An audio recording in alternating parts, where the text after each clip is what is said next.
Hello people, welcome back to Law in Detail. Today we'll be dealing with section 126 of CRPC, which tells us about the procedure of maintenance. We'll see the procedure in detail. Also, we'll come across the various landmark judgments and the guidelines which have been dealt in the landmark case of Rajneesh versus Neha. So now let's move forward and see. So basically, before moving forward, there is just one question which I would like to ask is that कि अगर किसी को maintenance की application file करनी है ना, so if the wife, the children or the parent has to file an application for maintenance, then वो कौन सी कोर्ट में फाइल करेंगे, है ना? ये बेसिक क्वेश्चन है, वो कौन सी कोर्ट में फाइल करेंगे. So if you read section 125, no, section 125 says that all application for maintenance proceeding under section 125 has to be filed before judicial magistrate first class, है ना? तो 125 में judicial magistrate first class के बारे में बात करी गई है. But we have also seen that आजकल क्या हो रही है? आजकल the government has created family courts. And the work and the role of these family courts is basically to hear all the matrimonial disputes, है ना? तो matrimonial matters के लिए specially a special court, that is family courts, have been created. So अगर मान लो किसी एक particular place पे family court भी है और JMFC की भी court है, तो wife या children या parent will go under which particular court? So basically what happens is that इसका जो आंसर है ना, it has been given in section, इस कॉन्फ्लिक्ट की जो आंसर है, it has been given in section 7 clause 2 sub clause A of family courts act itself. So यहाँ पर बेसिकली ये बोल रहा है कि अगर किसी एक पर्टिकुलर प्लेस पे दोनों ही कोर्ट्स हैं, then by virtue of section 7 2A of family courts act the matter relating to maintenance, चाहे आप 125 में ही फाइल क्यों ना कर रहे हो, will go to the family court and not to the court of JMFC. ठीक है, आई होप आपको ये बात समझ में आ गई हो. Now let's read it. It is saying that the jurisdiction to pass an order of maintenance of wife, children and parent rests with JMFC, है ना, section 125 के अंदर. However, this jurisdiction has now been transferred, और वो कहाँ transfer हो गया? To the family court by section 7(2)(a) of the Family Courts Act. ठीक है, ये क्लियर है? रेस्ट ऑफ द चीज आप पढ़ लेना, जो मैंने बताया है वही है. Now let's move forward and read section 126 और समझते हैं, ब्रेक डाउन करते हैं 126 को और देखते हैं 126 क्या बोलता है. 126 is basically dealing with procedure of maintenance. तो देखो, प्रोसीडिंग्स अंडर सेक्शन 125 मतलब मेंटेनेंस की proceedings may be taken against any person. अब एनी पर्सन कौन होगा? Any person would obviously mean here to be the respondent. तो अगर वाइफ फाइल कर रही है, in that case any person would be husband. अगर चिल्ड्रन फाइल कर रहे हैं for maintenance, then that case father, they will, any person will be the father. And if parents are filing for maintenance, then any person would here mean obviously the father, obviously the son, that or the daughter. I hope ये clear है कि any person का क्या मतलब है. तो अगर आप रिस्पोंडेंट के अगेंस्ट प्रोसीडिंग कर रहे हो, ठीक है, may be taken against any person in any district, which districts, which are stated in clauses A, B and C. Where he का मतलब है रिस्पोंडेंट को रेफर कर रहा है. तो जहाँ पे रिस्पोंडेंट है वहाँ पे भी एप्लीकेंट फाइल कर सकता है, या फिर रिस्पोंडेंट और ही और his wife resides. Okay, so this is talking about कि दोनों जहाँ रिसाइड करते हैं अपनी अपनी जगह. ओके, सो जहाँ पे हस्बैंड रिसाइड कर रहा है वो उस जगह भी वाइफ फाइल कर सकती है, और हिज वाइफ रिसाइड्स, या फिर वाइफ अपनी जगह भी फाइल कर सकती हैं जहाँ पर वो रह रही हैं. For leave after leaving the husband, जैसे डेजर्शन करने के बाद या डिवोर्स के बाद, अगर वाइफ ने एक सेपरेट मेंटेनेंस कहीं और ले लिया है तो वाइफ अपनी जगह भी मेंटेनेंस के लिए फाइल कर सकती है. तीसरी जगह है where he last resided with his wife, मतलब जहाँ दोनों ने साथ में जिस जगह लास्टली रिसाइड किया होगा उस जगह भी फाइल की जा सकती है। ओके, या तो वाइफ के साथ जहाँ पे वो लास्ट रिसाइड किया है, या फिर जहाँ पर उस पर्टिकुलर मेल पर्सन ने mother of the illegitimate child के साथ लास्ट रिसाइड किया है। आपको ये समझ में नहीं आया तो डोंट वरी, हम आगे इसको ब्रेक डाउन करेंगे। ओके, अब देखो जैसे कि मैंने आपको बताया था कि यहाँ पे मैंने आपसे ऑलरेडी ये बता रखा है कि वाइफ जहाँ पे रहती हैं, वाइफ वहाँ उस जगह पे भी सेक्शन 125 की प्रोसीडिंग्स को इनिशिएट करवा सकती हैं। But this was not the position prior to 1973। So prior to 1973 what was happening? Prior to 1973 अगर वाइफ ने एक सेपरेट रेसिडेंस ले लिया है आफ्टर डिजर्शन और डिवोर्स, उस जगह पे they could not file it, they could not file the maintenance proceeding, these places were immaterial. Wife को इस वजह से बहुत हार्डशिप होती थी, because the wife had to go all the way to the place of the husband. तो wife को respondent की जगह, मतलब जहाँ उसका हस्बैंड रह रहा है वहीं पे जाके फाइल करना पड़ता था। तो this cause a lot of hardship and a lot of prejudice to the wife. So इसी बात को देखते हुए एक रिकमेंडेशन किया गया लॉ कमीशन को कि इसको अमेंड किया जाए, वरना ये हार्डशिप कॉज करेगा वाइफ को। And consequently the changes have been brought and now wife जहाँ पर खुद रहती हैं, where she has taken up the residence after the divorce, या फिर म्यूचुअल कारणों से वो अलग रह रही हैं, तो या फिर जुडिशियल सेपरेशन हो चुका है और वो अलग रह रही है, तो जहाँ भी वो रह रही हैं वहाँ पर ही मेंटेनेंस की प्रोसीडिंग्स इनिशिएट कर सकती हैं वो। आई होप ये क्लियर है। अब देखो जैसा कि मैंने आपको बताया था ना, वेयर ही इज़ मतलब जहाँ पे हस्बैंड रह रहा है ना, वेयर ही रिसाइड्स मतलब जहाँ पे परमानेंट रेसिडेंस है, वेयर ही और हिज वाइफ रिसाइड्स, ठीक है ना, ही और हिज वाइफ रिसाइड्स ये होगा, या फिर जहाँ पे उसने लास्ट रेसिडेंस लिया है, या फिर जहाँ पे वो mother of the illegitimate child के साथ या अपनी वाइफ के साथ लास्टली रिसाइड करता था। तो आइए हम समझते हैं कि लॉफुली वेडेड वाइफ अगर फाइल कर रही हैं, बिकॉज देखो 125 मेंटेनेंस किन किन को देता है? वाइफ्स को देता है, चाइल्ड को देता है, मतलब लेजिटिमेट चाइल्ड को भी देता है, इलेजिटिमेट चाइल्ड को भी देता है, और पेरेंट्स को देता है ना। तो आइए हम यहाँ पे बात कर लेते हैं कि इन चारों के केसेस में कौन कौन से प्लेस होंगे, ठीक है ना। Just wait so that I can write down. तो देखो यहाँ पे कितने टोटल प्लेसेस बताए गए हैं, these are like 3, 4, 5 places in total, ठीक है। तो देखो वाइफ के केस में ना, it can be filed under place number 1, 2, 3 and 4, मतलब जहाँ पे हस्बैंड रह रहा है, जहाँ पे वो रिसाइड कर रहा है, जहाँ पे वो और उसकी वाइफ रिसाइड कर रहे हैं, या फिर लास्टली वो रिसाइड किया था अपनी वाइफ के साथ, है ना, जो लास्ट रेसिडेंट था। तो ये 1, 2, 3 सॉरी ये नॉट 5, ये 4 वाला है ना। तो वाइफ के केस में वो इन चारों जगह फाइल कर सकता है। वहीं लेजिटिमेट चाइल्ड के केस में he can file only under place 1 and place 2। Place 1 के अंदर मतलब जहाँ पे फादर रह रहे हैं, और प्लेस 2 मतलब जहाँ पे उनका परमानेंट रेसिडेंस है ना, मतलब जहाँ पे फादर है वेयर ही इज़, या फिर जहाँ पे वो रह रहे हैं, इन दोनों ही जगह लेजिटिमेट चाइल्ड फाइल कर सकता है। लेजिटिमेट चाइल्ड यहाँ पे नहीं फाइल कर सकता बिकॉज यहाँ पे स्पेशली इलेजिटिमेट चाइल्ड की बात करी गई है अंडर पॉइंट 5। वही इलेजिटिमेट चाइल्ड देखें तो इलेजिटिमेट के चाइल्ड के केस में प्लेस नंबर 1, 2 एंड 5 है ना, यहाँ दोनों तो फाइल कर ही सकता है, पॉइंट नंबर 5 में भी फाइल कर सकता है। पेरेंट्स के केस में parents can go under point place number 1 and place number 2, मतलब जहाँ पे बच्चे रह रहे हैं, ओके, और जहाँ पे बच्चे हैं या फिर जहाँ पे बच्चे रिसाइड कर रहे हैं। आई होप ये आपको क्लियर है। अब देखो, अब यहाँ पे वर्ड रिसाइड लिखा गया है, तो रिसाइड का बस ये मतलब नहीं होता है कि वो एक कैजुअल विजिट हो।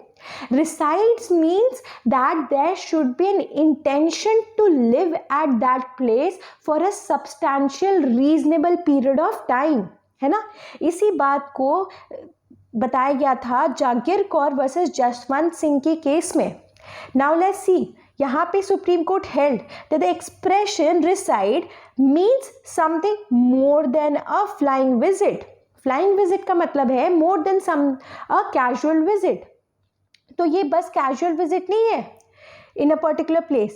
What is required is intention to stay there for a length of the period. जैसे आप मान लो कहीं घूमने जा रहे हो, है ना, तो मान लो कि you and your wife went to Mussoorie, okay, so आप घूमने गए, तो वहाँ पर you are just going for a casual visit for visiting sightseeing purposes, तो वाइफ वहाँ नहीं फाइल कर सकती है।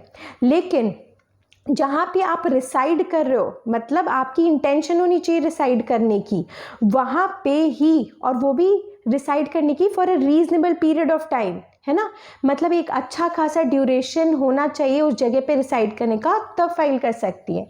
ये बात और क्लियर हो जाएगी हमारे नेक्स्ट इलस्ट्रेशन से। देखो नेक्स्ट इलस्ट्रेशन, मान लो एच एंड डब्ल्यू दोनों ही दिल्ली में वर्क कर रहे हैं, है ना, और दिल्ली में वो पास्ट 2 years से रह रहे हैं, ठीक है। अब वो किसी फ्रेंड के यहाँ पटना आते हैं for the purpose of Durga Puja. So क्या वाइफ, ये जो वाइफ हैं, ये पटना में अपने हस्बैंड के अगेंस्ट केस फाइल कर सकती हैं मेंटेनेंस का? So the wife can not do it. Why? Because visiting a friend is only a casual stay, so there is no intention of staying for a longer duration. ठीक है, I hope आपको ये समझ में आ गया हो।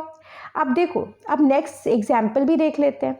अब मान लो कि एच परमानेंटली पटना में ही काम करता है ना, वो रहता पटना में है ना, he is also working in Patna, but due to office work उसकी जो कंपनी है उन्हें दिल्ली भेज देती है for a period of 1 year। So वो कंपनी बोलती है 1 साल तक आपको दिल्ली में ही रहना है। सो क्या वाइफ अब कहाँ मेंटेनेंस फाइल करेंगी? वाइफ पटना में भी मेंटेनेंस फाइल कर सकती है, because this is the place where they have last resided together. Wife can even file in Delhi where he resides. Y?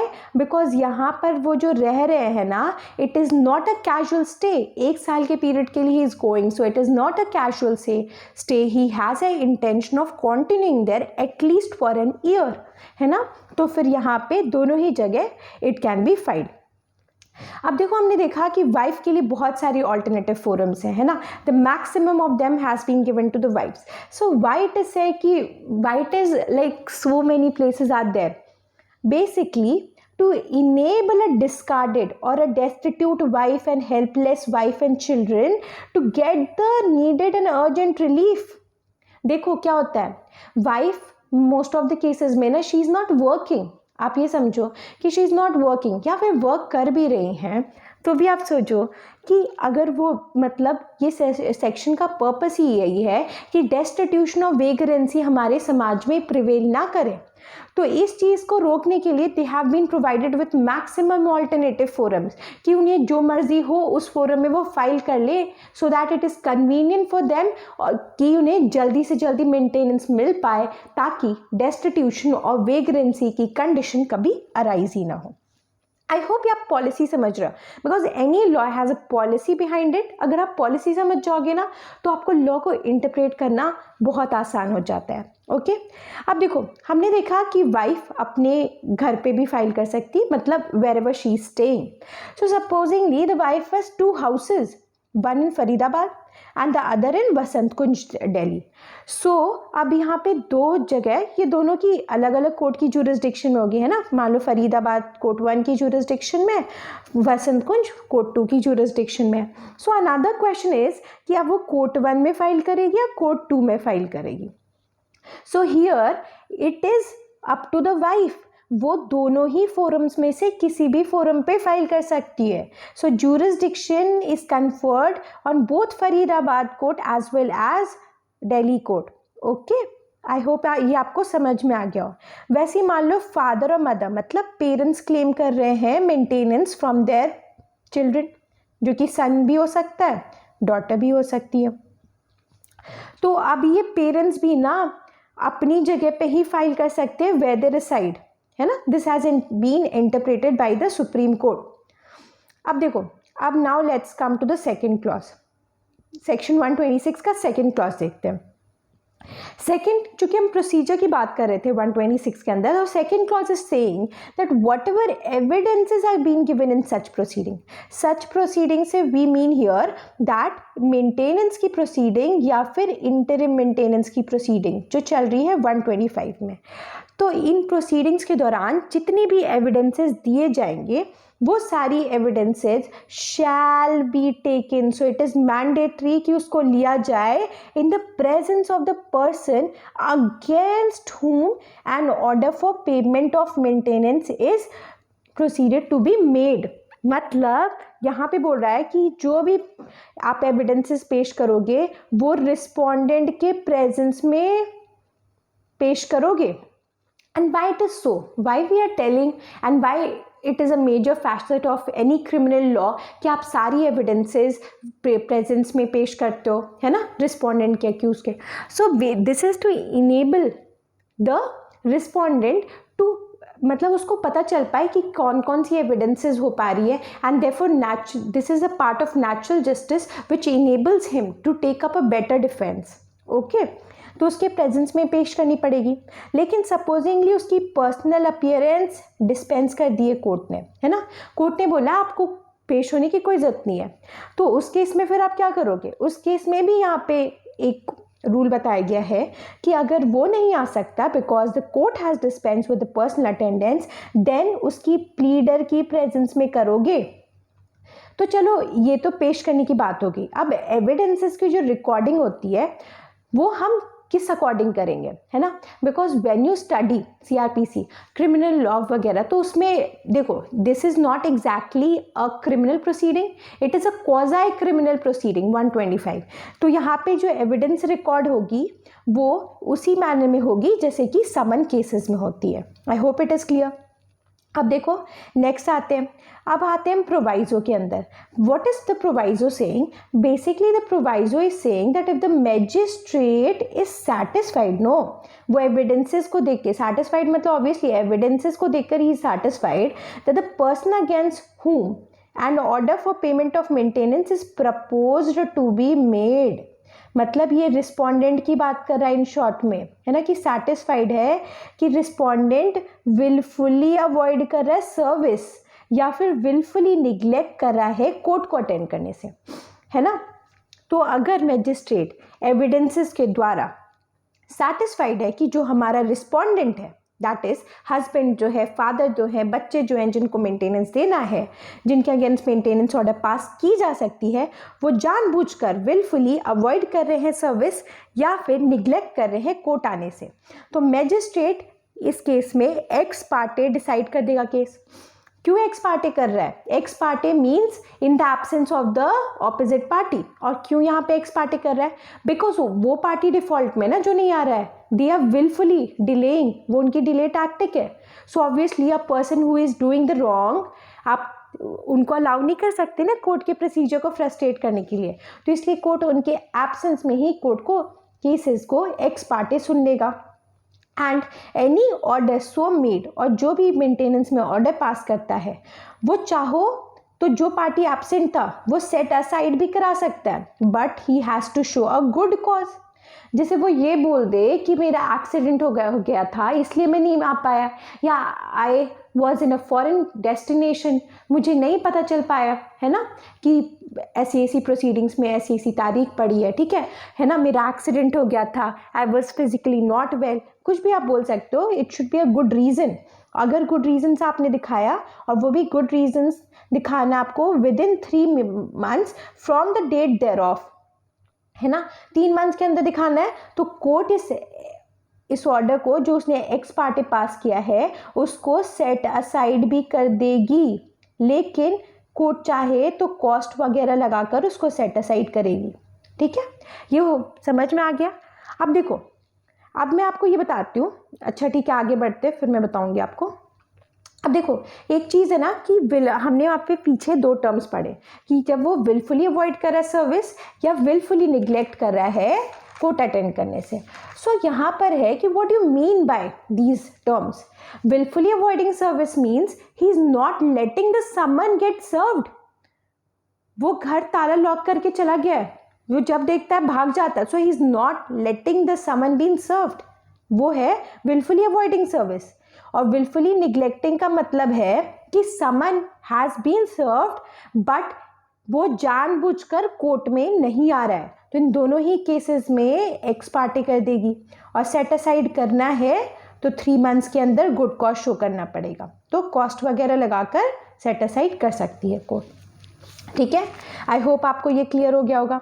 अब आगे बढ़ते हैं, देखते हैं कि समन कहाँ सर्व होता है. जैसे हमने बोला ना कि समन, तो समन देखो एक बात बता दूँ, ये जो 125 से लेकर 128 मेंटेनेंस की जो प्रोसीडिंग्स है ना, इट इज़ एग्जॉस्टिव है ना.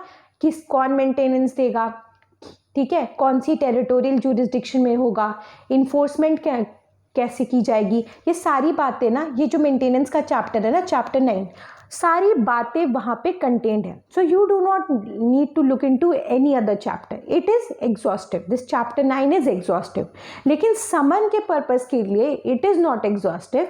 बस और बस समन के पर्पस के लिए you have to look into other chapters. ठीक है, तो समन के पर्पस के लिए you can see section 62, section 63 to 67 of the code, that is CrPC. ठीक है, अब देखो जैसे कि मैंने बताया था टेरिटोरियल जुरिस्डिक्शन की तो बात की हमने सेक्शन 126 में कि where he is, where he last resided, ये सारी उसकी टेरिटोरियल जुरिस्डिक्शन बता रही है. सीआरपीसी में एक दूसरा चैप्टर भी है, chapter 13, which is dealing with territorial jurisdiction. तो since for maintenance territorial jurisdiction has been exhaustively provided in section 126, so therefore we need not look into any other sections, that is we need not go into chapter 13 for that matter. Okay,